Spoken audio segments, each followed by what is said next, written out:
काफी लोग आप में से सोच रहे होंगे कि चाइना में हमने अपनी गाड़ी का इंश्योरेंस लिया या नहीं लिया। तो एक्चुअल में यार जितने भी देश होते हैं ना, वहाँ पे आपको सिर्फ थर्ड पार्टी इंश्योरेंस मिलता है। थर्ड पार्टी इंश्योरेंस का मतलब होता है आप किसी की गाड़ी ठोकोगे या किसी को उड़ा दोगे तो उनका क्लेम हमारे इंश्योरेंस के थ्रू मिल सकता है, लेकिन अगर हमारी गाड़ी ठुक गई या फिर हमारी गाड़ी चोरी हो गई तो कोई क्लेम नहीं मिलेगा इस देश में आके। तो इंश्योरेंस ऑलरेडी हमारी जो टूर एजेंसी है वो ले चुकी है, बट हमें वो लहासा में जाके मिलेगा, लहासा या सिगास्से में मिलेगा, बट कवर्ड है ऑलरेडी। उन्होंने हमें फोटो भेज दिया इंश्योरेंस कॉपी की, बट हमें फिजिकल कॉपी अभी तक नहीं मिली, वो वहीं देंगे। और ये इंश्योरेंस का जो प्राइस है वो मैं उनसे पूछ दूंगा, बट ये हमारे टूर का जो पैकेज है ना उसी में इंक्लूडेड है, जो मैं आपको बताऊंगा पैकेज कितने का। ठीक है, आ जाओ। जैसे कि मैंने बताया भाई, पानी इतना ज्यादा ठंडा हो रहा है कि आगे हीटर चला के उसके ऊपर रखना पड़ रहा है, वरना तो पिया ही नहीं जा रहा भाई। ऐसा लग रहा है फ्रीजर से चिल्ड पानी निकाल के, तो उससे गला भी खराब हो सकता है। इसलिए भाई गर्म करेंगे पहले फिर पियेंगे, तो हो जाएगा 15-20 मिनट बाद। गर्म पकड़े रखो ऐसे ही हम चलते हैं इतने आगे की तरफ।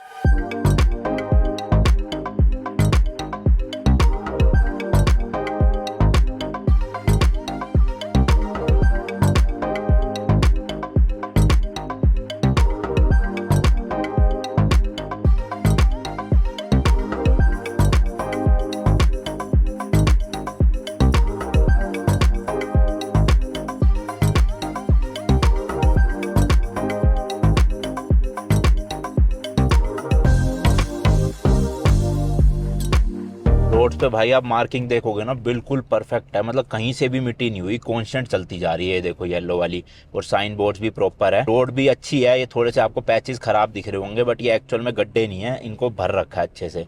तो देख लो भाई, और हाइट एकदम से काफ़ी ज़्यादा ऊंचाई पे हम जाते जा रहे हैं, चढ़ाई आती जा रही है आती जा रही है, तो ऑल्टीट्यूड भी बढ़ता जा रहा है। इसलिए गाड़ी हमारी राइट साइड में चल रही है, क्योंकि कल मैंने आपको बताया था कि इंडिया और चाइना के रूल्स बिल्कुल अपोजिट है, और ओवरटेक हमें ना लेफ्ट से करना होता है, बट हमारी गाड़ी का स्टीयरिंग व्हील ना राइट साइड में है। तो भाई अगर मेरे सामने कोई ट्रक या बस आ जाती है ना, तो मुझे लेफ्ट में दिखेगा ही नहीं आगे से कुछ आ रहा है या नहीं आ रहा है, तो मैं ओवरटेक नहीं कर पाऊंगा। तो जो मेरा को पैसेंजर जैसे सोहन बैठा हुआ है, तो ये बताएगा मुझे कि ओवरटेक करा जाए या ना करा जाए। इसी रीजन की वजह से भाई अपनी ईरान में भी बहुत दिक्कत आई थी गाड़ी चलाने को लेके, बट यहाँ पे भाई प्रॉब्लम नहीं आ रही इतनी, क्योंकि ना भीड़ ही नहीं है। मतलब यहाँ पे ना तो ट्रक दिख रहे मुझे कहीं पे भी, ना बसें दिख रही है बड़ी बड़ी, और जो गाड़ियां भी है ना वो भी इक्का दुक्का ऐसे 2-2, 3-3 किलोमीटर में एक दिखती है। तो इसलिए ओवरटेक करने की जरूरत ही नहीं पड़ रही, अपना 40-50 की स्पीड में कॉन्स्टेंटली चलाए जा रहा हूँ, कोई प्रॉब्लम ही नहीं आ रही, मस्त। अब बाकी मेन लैंड चाइना में देखेंगे वहाँ पे क्या सीन है भाई ओवरटेकिंग को लेके। वैसे तो वहाँ पे हाईवे चौड़े चौड़े होंगे, 3 लेन 4 लेन 5 लेन, तो फिर तो ओवरटेकिंग में दिक्कत नहीं आती है। जो सिंगल लेन वाली रोड्स होती है ना, इनमें ओवरटेकिंग में प्रॉब्लम आती है देखने में आगे से।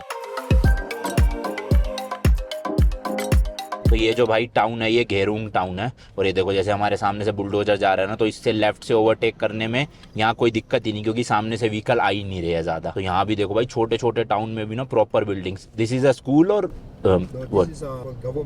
Government building. ओके भाई साहब कितनी बड़ी बिल्डिंग है ये देखो, पूरा प्रॉपर इंफ्रास्ट्रक्चर है, कोई दिक्कत की बात नहीं। और रोड्स भी आप फिर से देख लो भाई, मार्किंग वार्किंग प्रॉपर है। अगर ये बीच में ऐसे गैप्स है तो मतलब मैं ओवरटेक कर सकता हूँ, अगर गैप नहीं है बीच में, जैसे अभी ये कांस्टेंट लाइन चल रही है तो टर्न है ना, इस वजह से मतलब इसका मतलब ये है कि मैं यहाँ से ओवरटेक नहीं कर सकता किसी भी व्हीकल को। अब देखो स्ट्रेट रोड आई थोड़ी सी, तो वापस से जो कट्स है वो आने लग गए बीच में, बट जैसी टर्न आएगा वापस से वो कट खत्म। तो टर्न्स पे बेसिकली रूल यही है कि ओवरटेक नहीं करना, क्योंकि आगे से क्या व्हीकल आ रहा है वो पता नहीं होता ना। स्ट्रेट रोड पे आप ओवरटेक कर सकते हो जहाँ पे ऐसे कट में मार्किंग बनी हुई है। और ये जितने भी बोर्ड आपको दिख रहे हैं ना भाई, सारे के सारे यहाँ पे चाइनीज एंड तिब्बतन दोनों लैंग्वेजेस में लिखे होते हैं, जैसे कि वहाँ रेस्टोरेंट्स में था ना। और अभी देखो ये कैमरा आया है स्पीड वाले, इसमें ना लाइट जलेगी, मेरे ख्याल फोटो खींचेंगे ये देखना अभी।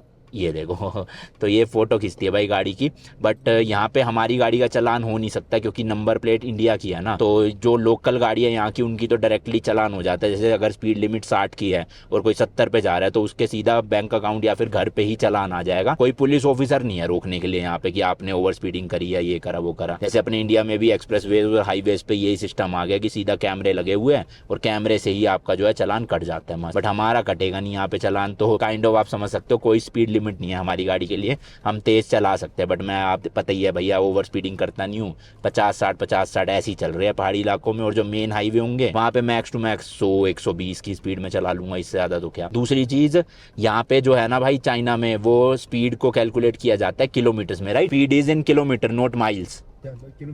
ओके, तो ये 40 का जैसे आप बोर्ड देख रहे हो, तो ये 40 किलोमीटर की वो है स्पीड लिमिट, ना कि माइल्स की, right? Speed limit, yes, but in kilometres, right?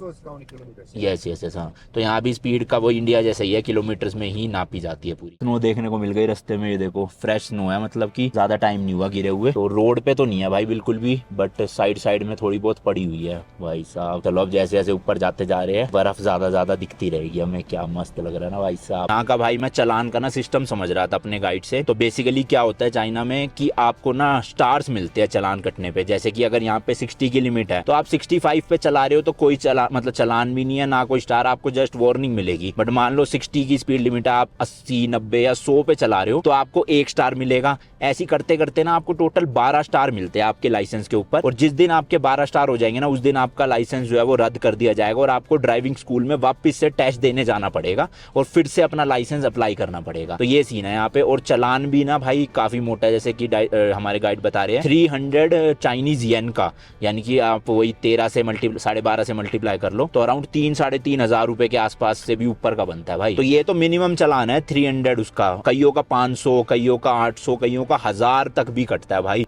तो 30-40 हजार रुपए के चलान है यहाँ पे ओवर स्पीडिंग के। एक चीज इन्होंने ना ये अच्छी कर रखी है कि जहाँ पे भी चट्टान गिरने का डर है ना या छोटे छोटे पत्थर गिरने का डर है, इस तरह की ना लोहे की जालियां लगा रखी है ताकि कभी भी ऊपर से कोई पत्थर गिरे तो ऐसे ना रिस्की ना हो कि गाड़ियों पे ना गिरे या रोड पे ना गिरे। जैसे ये एरिया है यहाँ पे तो चलो इन्होंने नहीं लगा रखी, बट ये छोटे छोटे पत्थर ना गिर गिर के भाई गाड़ियों पे बहुत ज्यादा लगते हैं। तो इसलिए वो अच्छा टेक्निक है जाली लगाने वाली ना, सेफ रहता है बंदा। और दूसरी चीज भाई जैसे जैसे हम ऊपर जाते जा रहे हैं सारे ट्रीज खत्म होते जा रहे हैं। वहाँ चट्टान में भी आप देखोगे ना जो पेड़ है भाई बिल्कुल सूखी हुई टहनी है उनकी। तो इसलिए हाई ऑल्टीट्यूड में ऑक्सीजन की कमी होती है थोड़ी सी, क्योंकि पेड़ भी नहीं होते वहाँ पे। अपने लद्दाख में भी यही सीन है। यहाँ की रोड्स भाई थोड़ी सी खराब है, एकदम से चढ़ाई आ गई है। मेरे ख्याल इस एरिया में लैंडस्लाइड ज़्यादा होती होंगी इसलिए रोड्स की कंडीशन इतनी अच्छी नहीं है। बट कितना है भाई, हार्डली 100-200 मीटर का पैच था ये देखो, और मेन रोड आ भी गई भाई पूरी। अरे अरे अरे अरे गड्ढे झेल के भाई नेपाल की याद आ गई अपने को तो पूरी। बट लो जी वापस से रोड जो है वो ऐसे चमचमाती हुई। और यहाँ की लेन्स भी जो है ना भाई काफ़ी चौड़ी चौड़ी है, मतलब आप लगा लो एक लेन इतनी चौड़ी है कि बंदा आराम से ना किसी गाड़ी को सिंगल लेन में भी ओवरटेक कर सकता है। तो ये डबल लेन समझ लो आप 3 लेन के बराबर है टोटल। तो चौड़े चौड़े सड़कें निकाल रखी है, नो डाउट भाई अच्छा है काफ़ी। और स्नो आप देख सकते हो भाई राइट साइड में भी पड़ी हुई है, मतलब जहाँ जहाँ पे वो है ना अपना छाँव है वहाँ पे स्नो अभी भी पड़ी हुई है क्योंकि वो पिघल नहीं पाई। और जो रोड पे धूप आ रही है जहाँ पे वहाँ से सारी की सारी स्नो भाई पिघल चुकी है। तो अच्छा है यार, हमें तो रोड पे स्नो ना ही मिले, सेफ्टी फर्स्ट।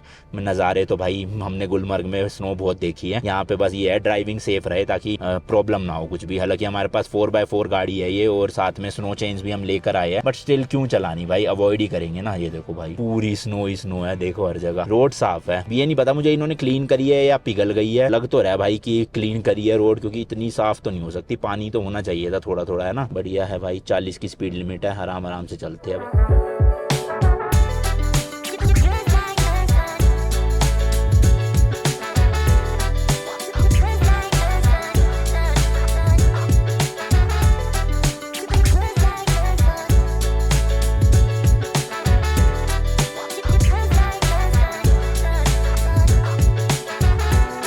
गाइड हमारे बता रहे थे कि ये जो रोड है ना भाई इसमें मशीन चलती है स्नो वाली, मतलब जैसी स्नो रोड पे आ जाती है ना तो वो मशीन से सारी स्नो हटा देते हैं। इसलिए जो रोड है ना वो बिल्कुल भाई साफ सुथरी पड़ी हुई है, कहीं पे भी आपको स्नो नहीं मिलेगी। तो अच्छी बात है यार, ड्राइविंग की सेफ्टी को लेके काफ़ी अच्छे स्टेप्स उठाए जा रहे हैं कि मतलब प्रॉब्लम ना हो टूरिस्ट को भी और लोकल लोगों को भी। तो भाई थोड़ा सा ऑफ रूट ले लिया हमने नीचे की तरफ, ये रास्ता नहीं है हमारा, बट हम थोड़ी देर गाड़ी खड़ी करके यहाँ पे कुछ नज़ारे दिखाता हूँ आपको जरा।